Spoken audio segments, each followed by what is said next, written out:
Sa kaitaasan, sila'y papurihan, Diyos ng lahat o papuri. Sa kaitaasan, siya'y papurihan, ngayon at magpakailanman.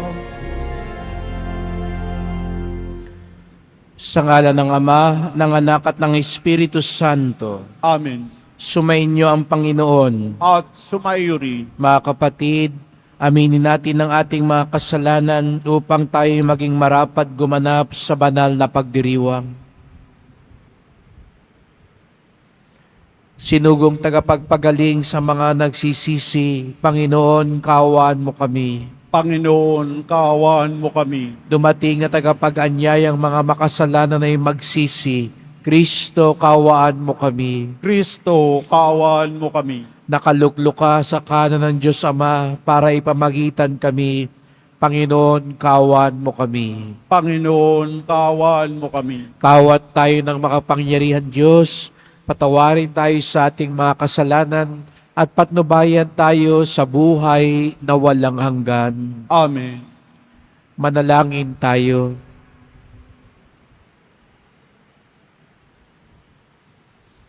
Ama naming makapangyarihan, ang iyong sambayanan naway tuwangan ng ulirang pamumuhay at pagdalangin ni Santo Domingo. Maging tagapagtaguyod nawa kami sa aming katapatan sa iyo, ang namuhay bilang tagapangaral ng maaasahang katotohanan mo. Sa pamamagitan ni Jesucristo, kasama ng Espiritu Santo, magpasawalang hanggan. Amen. Maupo po tayo. Pagbasa mula sa aklat ni Propeta Jeremias. Sinasabi ng Panginoon, darating ang panahon na gagawa ako ng bagong pakikipagtipan sa Israel at sa Huda. Ito'y di gaya ng tipang ginawa ko sa kanilang mga ninuno nang ilabas ko sila sa Ehipto. Bagamat sumira sila sa kasunduan namin, nagtiyaga ako sa kanila. Ganito ang gagawin kong tipan sa kanila. Sa Israel, itatanim ko sa kanilang kalooban ang aking kautusan. Isusulat ko sa kanilang mga puso. Ako'y magiging kanilang Diyos at sila ang magiging bayan ko.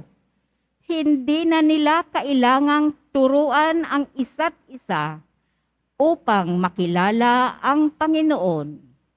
Lahat sila, dakila't hamak, ay makakakilala sa akin, sapagkat patatawarin ko sila sa kanilang maling gawain at hindi ko na gugunitain pa ang kanilang kasalanan.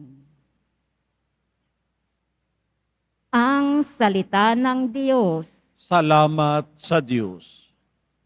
Diyos ko, sa akin likhain tapat na puso't loobin. Diyos ko, sa akin likhain, tapat na puso't loobin. Isang pusong tapat sa akin likhain. Bigyan mo, O Diyos, ng bagong damdamin. Sa iyong harapay, huwag akong alisin. Ang Espiritu mo ang papaghariin. Diyos ko, sa akin likhain, tapat na puso't loobin. Ang galak na dulot ng iyong pagliligtas. Ibalik at ako ay gawin mong tapat. Kung magkagayon na aking tuturoang, sa iyo'y lumapit ang makasalanan. Diyos ko, sa akin likhain, tapat na puso't loobin. Hindi mo na nais ang mga panghandog. Sa haing sinunog, di ka nalulugod. Ang handog ko, O Diyos, na karapat-dapat ay ang pakumbabat pusong mapagtapat. Diyos ko, sa aking likhain, tapat na puso't loobin. Tumayo po tayo.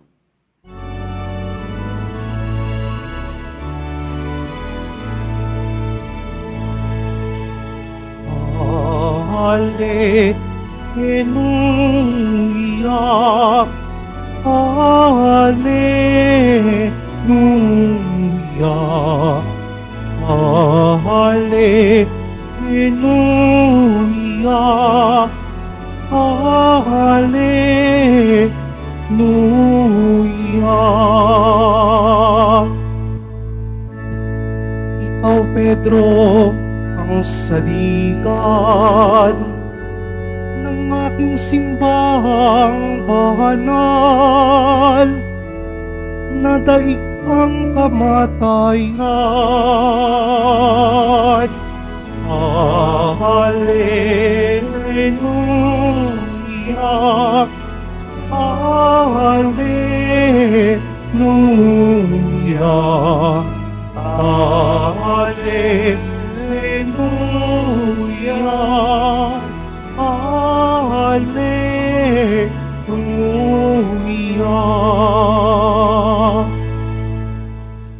Sumainyo ang Panginoon. At sumayo rin Ang pagpapahayag ng mabuting balita ng Panginoon ayon kay San Mateo.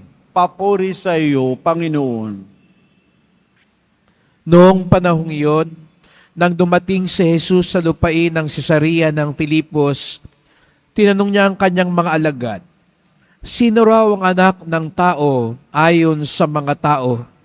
At sumagot sila, "Ang sabi po ng ilan ay si Juan Bautista kayo. Sabi naman ng iba, si Elias kayo. At may nagsasabi pang si Jeremias kayo o isa sa mga propeta. Kayo naman, anong sabi ninyo? Sino ako?" Tanong niya sa kanila. Sumagot si Simon Pedro, "Kayo po ang Kristo, ang anak ng Diyos na buhay." Sinabi sa kanya ni Jesus, "Mapalad ka, Simon na anak ni Jonas, sapagkat ang katotohanan ito'y hindi inihayag sa iyo ng sino mang tao, kundi ng aking amang nasa langit. At sinasabi ko naman sa iyo, ikaw ay Pedro, at sa ibabaw ng batong ito ay itatayo ko ang aking simbahan, at hindi makapananaig sa kanya kahit ang kapangyarihan ng kamatayan. Ibibigay ko sa iyo ang mga susi ng kaharian ng langit. Ang ipagbawal mo sa lupa ay ipagbabawal sa langit, at ang ipahintulot mo sa lupa ay ipinahihintulot sa langit." At mahigpit niyang tinagubilinan ng kanyang mga alagad na huwag sasabihin na siya ang Kristo. Mula noon ay pinaalam na ni Jesus sa kanyang mga alagad na dapat siyang magtungo sa Jerusalem at magbata ng maraming hirap sa kamay ng matatanda ng bayan, ng mga punong saserdote at ng mga eskriba, at kanilang ipapapatay siya. Ngunit sa 3 araw, siya'y muling mabubuhay. Niyaya siya ni Pedro sa isang tabi at pinagsabihan ng ganito, "Panginoon, huwag namang itulot ng Diyos. Hindi po dapat mangyari ito sa inyo." Ngunit hinarap siya ni Jesus at sinabihan, "Lumayo ka, Satanas. Hadlang ka sa aking landas. Ang iniisip mo'y hindi sa Diyos, kung hindi sa tao."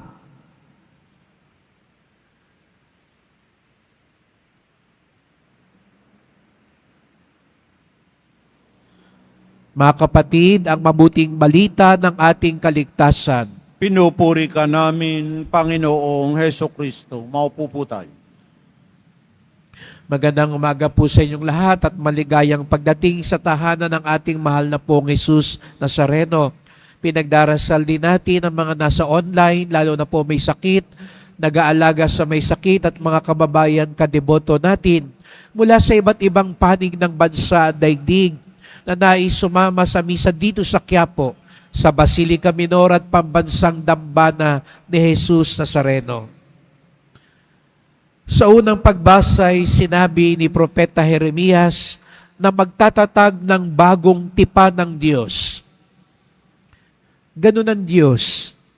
Gusto laging makipagtipan sa atin, makipag-ugnayan sa atin, makipagkasunduan sa atin.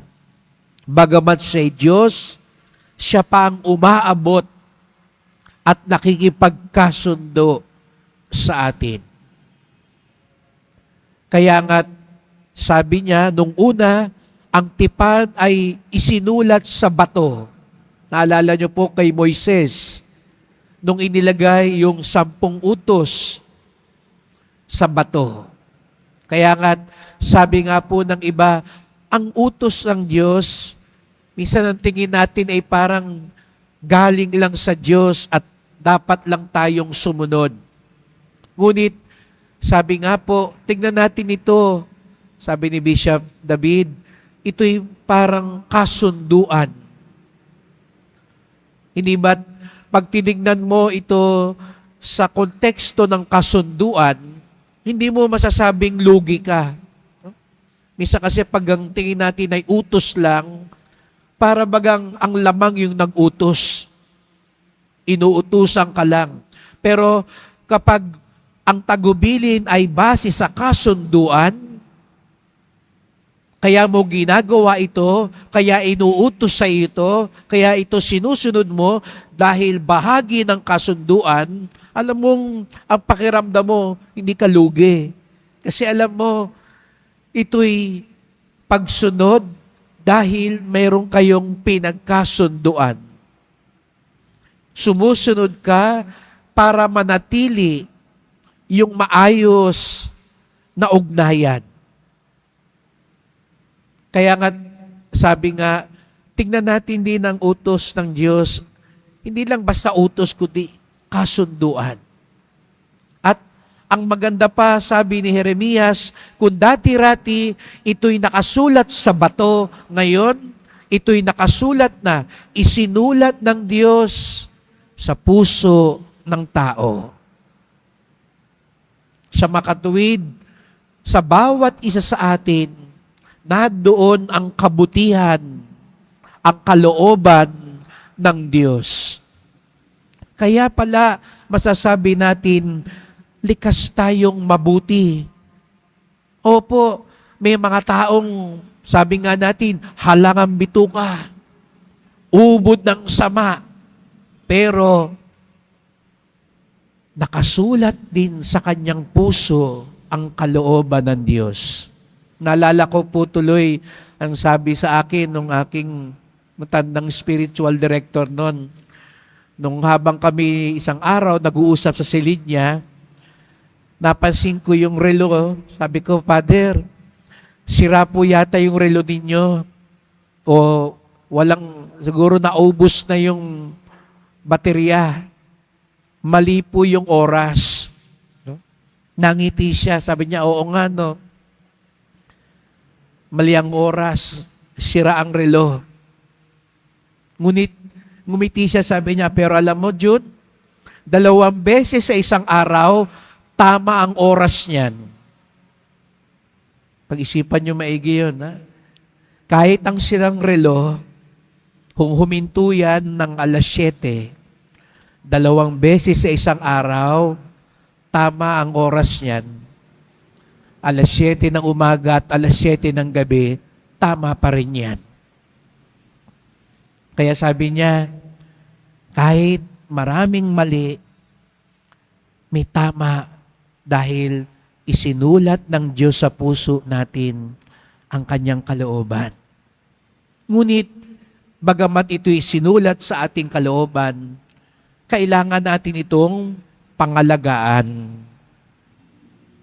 Kaya nga, tayo'y nag-aaral, nagsasaliksik, nagninilay, nagdarasal para pangalagaan at palaguin yung isinulat ng Diyos sa ating puso. Opo, likas tayong mabuti, pero kapag hindi ito inalagaan, doon pumapasok yung natatabunan yung mabuti. Kaya ang nangingibabaw ay masama. Kaya nga narinig natin sa Ebanghelyo, nung nagtanong si Jesus, sino ako? Ano sabi ni Simon Pedro? Ikaw ang Kristo, ang anak ng Diyos na buhay. Ano sabi ng Panginoon? Tama ka.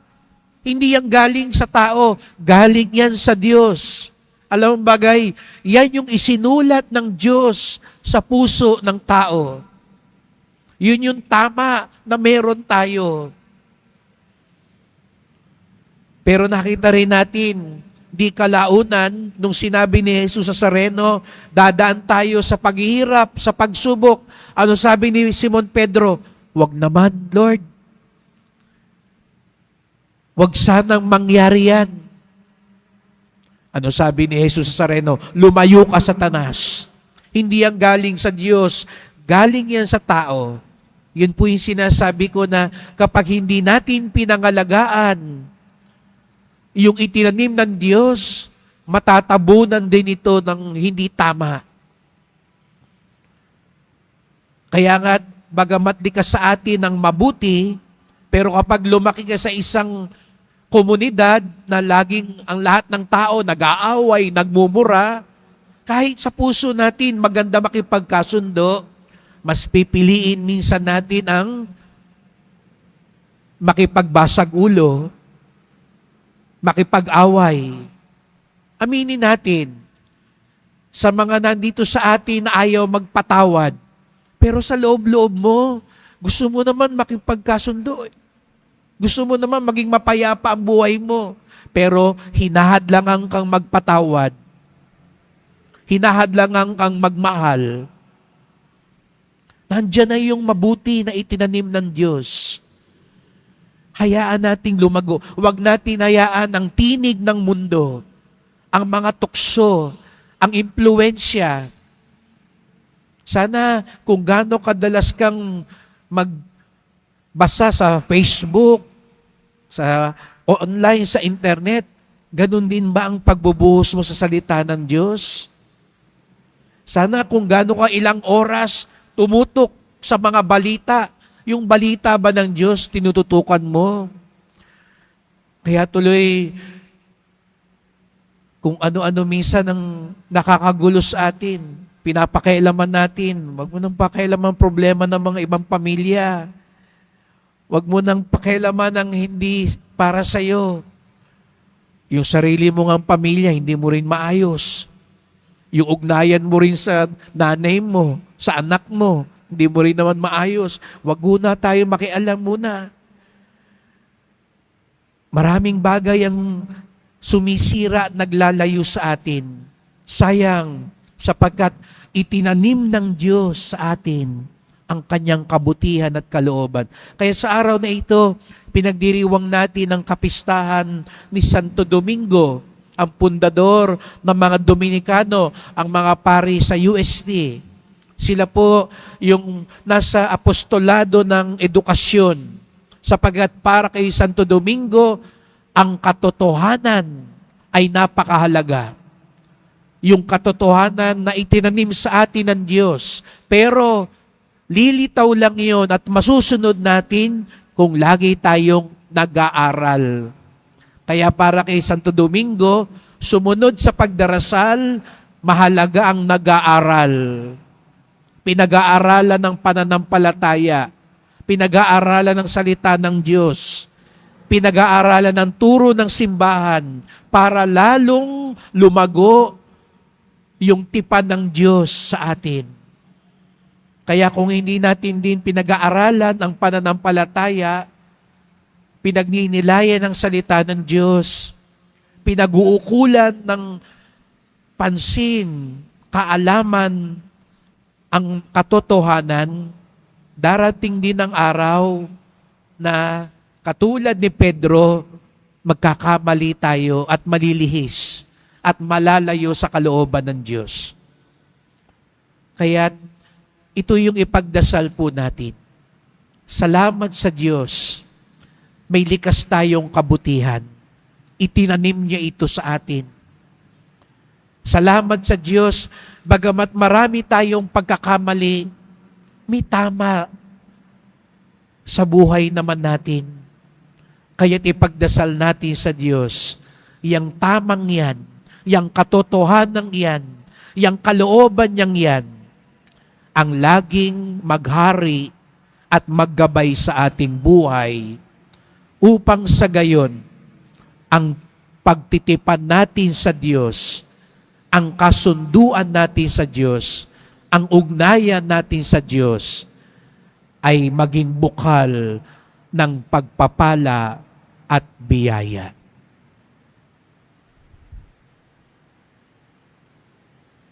Tumayo po tayo.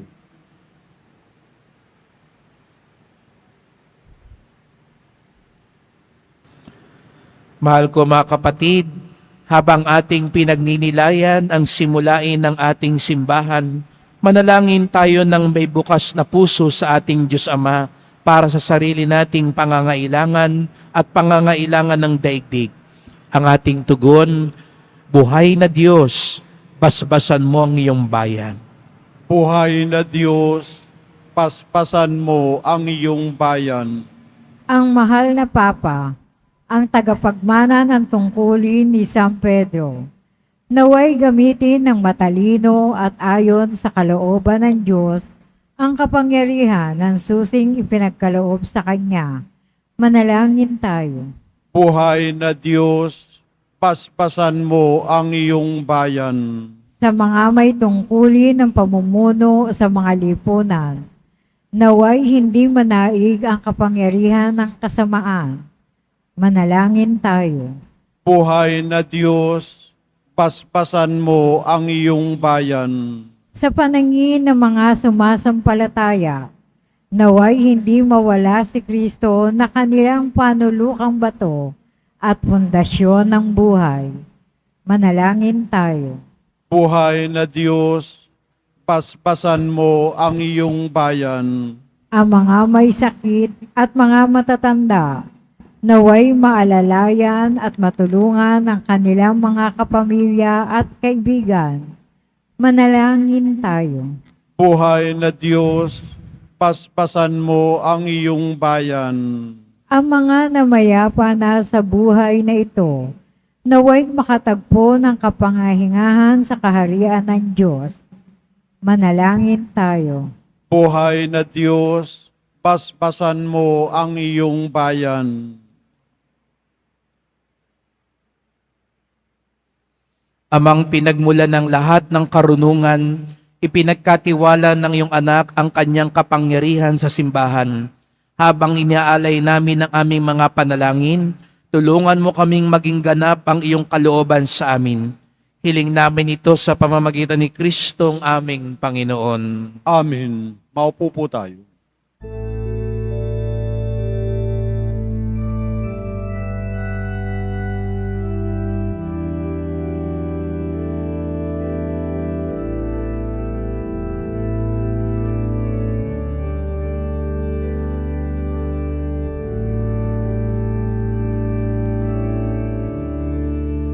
Aming alay sa'yo, Panginoon.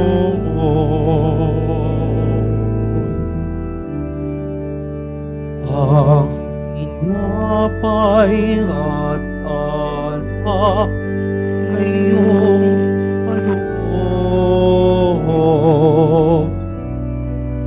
upang punitahin ang iyong buhay na inihalay nang tayo'y magdiwang bilang isang sambayanan.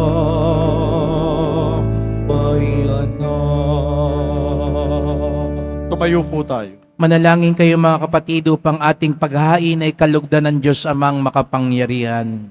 Tanggapin nawa ng Panginoon itong paghahain sa iyong mga kamay, sa kapurihan niya at karangalan, sa ating kapakinabangan at sa buong sambayanan niyang banal. Ama naming lumikha, ang mga inihain naming panalangin ay tunghayan mo't pakundangan sa pakiusap ni Santo Domingo.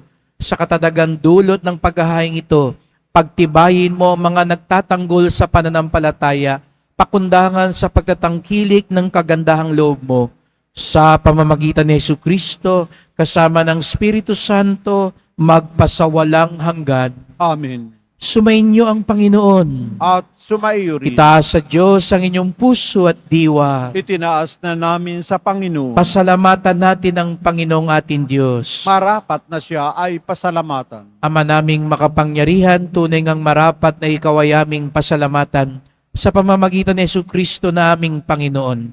Ngayong si Santo Domingo'y pinararangalan sa pamumuhay niyang totoong uliran at pagiging maasahan sa panunungkulan. Kaya't si Jesucristo na maasahan sa katapatan ay inihayag sa pangangasiwa sa sambayanan. Ang malasakit na mga ulirang tagapangasiwa noon ay nagpapatuloy magpahanggang ngayon sa mga panalangin kanilang iniukol kaisa ng sambayanan mong dito'y nagtitipon. Kaya kaisa ng mga anghel nagsisiawit ng papuri sa iyo nang walang humpay sa kalangitan, kami nagbubunyi sa iyong kadakilaan. Santo, Santo, Santo, Panginoong Diyos ng mga hukbo, napupuno ang langit at lupa ng kadakilaan mo, o sana sa kaitaasan. Pinagpalang na paririto sa ngalan ng Panginoon, o sana sa kaitaasan. Lumuhod po tayo. Ama naming banal, ikaw ang bukal ng tanang kabanalan, kaya't sa pamamagitan ng iyong Espiritu gawin mong banal ang mga kaloob na ito, upang para sa amin maging katawan at dugo ng aming Panginoong Hesukristo. Bago niya pinagtiis ang kusang loob na maging handog, hinawakan niya ang tinapay, pinasalamatan kanya, pinaghati-hati niya iyon, iniabot sa kanyang mga alagad at sinabi, "Tanggapin ninyong lahat ito't kanin. Ito ang aking katawan na ihahandog para sa inyo."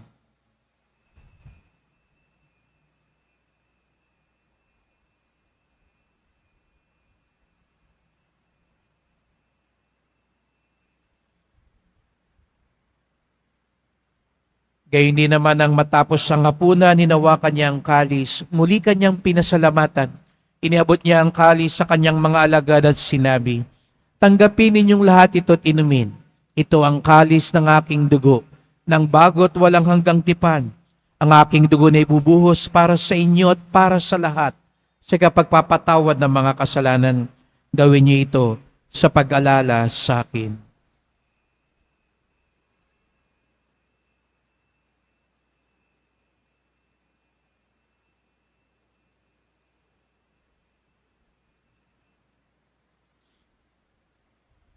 Tumayo po tayo. Ipagbunyi natin ang misteryo ng pananampalataya. Si Kristo'y namatay, si Kristo'y nabuhay, si Kristo'y babalik sa wakas ng panahon. Ama, ginagawa namin ngayon ang pag-alala sa pagkamatay at muling pagkabuhay ng iyong anak.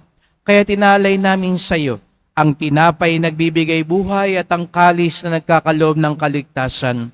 Kami nagpapasalamat dahil kami yung minarapat na tumayo sa harap mo para maglingkod sa iyo. Isinasamo namin kaming magsalo-salo sa katawan at dugo ni Kristo ay mabuklod sa pagkakaisa sa pamamagitan ng Espiritu Santo. Ama, lingapin mo ang iyong simbahang laganap sa buong daigdig. Puspusin mo kami sa pag-ibig kaysa ni Francisco naming Papa, ni Jose naming Obispo at ng Tanang Kaparian. Alalahanin mo rin ang mga kapatid naming nahimlay na may pag-asang sila'y muling mabubuhay, gayon din ang lahat ng mga pumanaw. Kawan mo sila't patuloyin sa iyong kaliwanagan. Kawan mo at pagindapating kaming lahat na makasalo sa iyong buhay na walang wakas, kaisa ng mahal na Birheng Maria, Ina ng Diyos, ng kabiyak niyang pusong si San Jose, ng mga apostol, ni San Juan Bautista, ni Santo Domingo, at lahat ng mga banal na namuhay dito sa daigdig ng kalugod-dugod sa iyo. May pagdiwang nawa namin ng pagpupuri sa ikararangal mo sa pamamagitan ng iyong anak na aming Panginoong Hesukristo. Sa pamamagitan ni Kristo, kasama niya at sa Kanya, ang lahat ng parangal at papuri ay sa iyo, Diyos Amang makapangyarihan, kasama ng Espiritu Santo, magpasawalang hanggan. Amen. buong galang tayong tumawag sa ating Ama sa langit. Ama namin, sumasalangit ka, sambahin ang ngalan mo, mapasa amin ang kaharian mo, sundin ang loob mo dito sa lupa para nan sa langit. Bigyan mo kami ngayon ng aming kakanin sa araw-araw, at patawarin mo kami sa aming mga sala, para ng pagpapatawad namin sa nagkakasala sa amin. At huwag mo kaming ipahintulot sa tukso, at iadya mo kami sa lahat ng masama. Hinihiling namin kami adya sa lahat ng masama, pagkalooban ng kapayapaan araw-araw, iligtas sa kasalanan, ilayo sa lahat ng kapahamakan, samantalang aming pinananabikan ang dakilang araw ng pagpapahayag ng tagapagligtas naming si Jesucristo. Sapagkat iyo ang kaharian at ang kapangyarihan at ang kapurihan, magpakailanman. Amen. O Panginoong Jesucristo, sinabi mo sa iyong mga apostol, at ngayon sinasabi mo sa amin lahat dito, kapayapaan ang iniwan ko sa inyo, ang aking kapayapaan ay binibigay ko sa inyo. Tunghayan niyo pong aming pananampalataya, huwag pong aming mga kasalanan, at pagkalooban kami ng kapayapaan at pagkakaisa, ayon sa iyong kalooban, kasama ng Espiritu Santo, magpasawalang hanggan. Amen. Ang kapayapaan ng Panginoon ay laging sumainyo. At sumaiyo rin. Pagbigayan tayo ng kapayapaan ni Kristo sa isa't isa.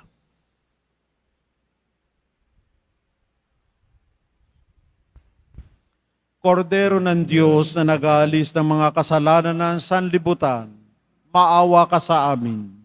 Kordero ng Diyos na nag-aalis ng mga kasalanan ng sanlibutan, maawa ka sa amin. Kordero ng Diyos na nag-aalis ng mga kasalanan ng sanlibutan, ipagkaloob mo sa amin ang kapayapaan. Lumuhod po tayo. Narito ang ating Panginoong Jesucristo, ang nagtanim ng katotohanan at kabutihan sa ating puso. Siyang kordero ng Diyos, nag-aalis ng mga kasalanan ng sanlibutan, mapapalad ang inaanyayahan sa kanyang piging. Panginoon, hindi ako karapat-dapat na magpatuloy sa iyo, ngunit sa isang salita mo lamang ay gagaling na ako.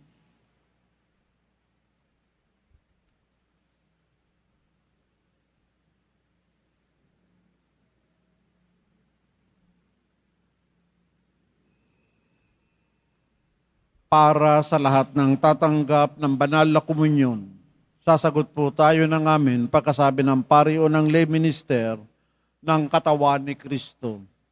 At isubo agad sa bibig bago umalis sa harapan ng pari o lay minister. Sumunod po tayo.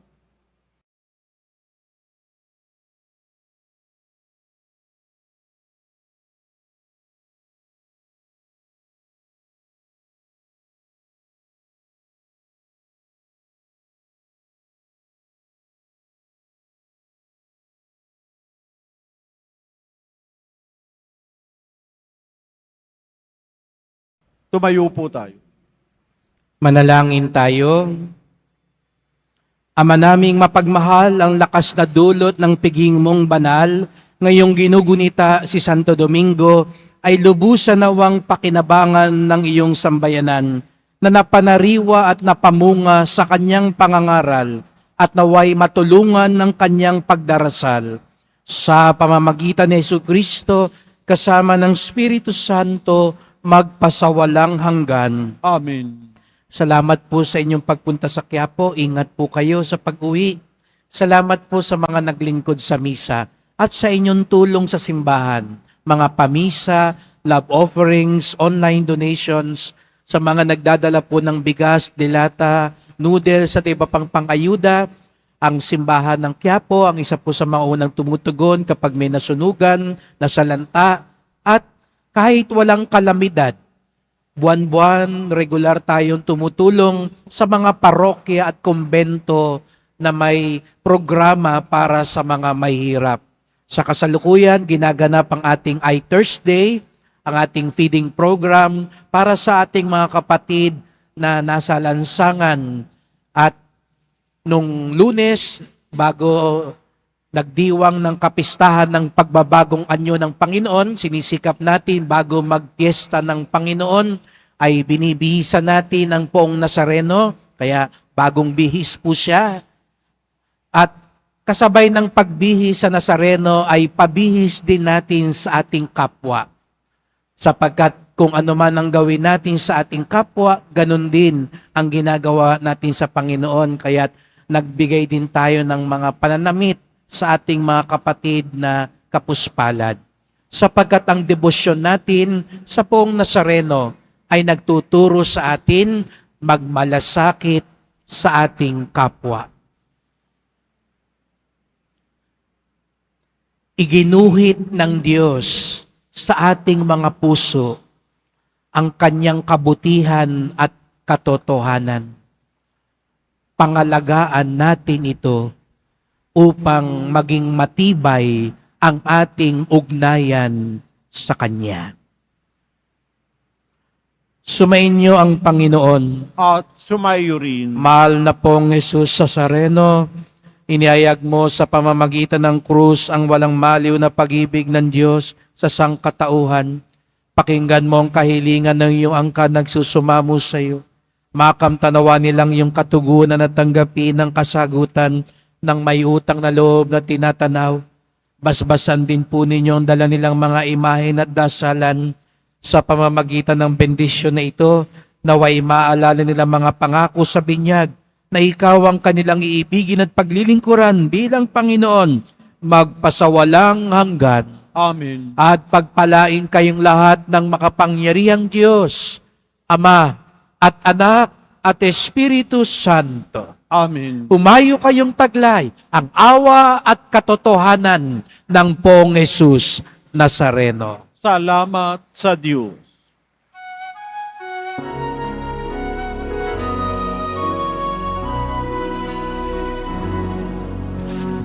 Padre Jesus Nazareno, sinasamba ka namin. Tinuturo ka namin,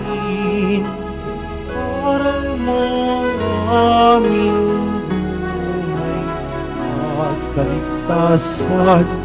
Gusto Padre Jesus Nazareno, iligtas mo kami sa kasalanan. Ang puso na matayan ay sisag ng aming kaligtasan. Nuestro Padre Jesus Nazareno, tinalaman ka namin. Nuestro Padre Jesus Nazareno, tinalaman namin. Nuestro Padre Jesus Nazareno, dinaranan ka namin. Nuestro Padre Jesus Nazareno,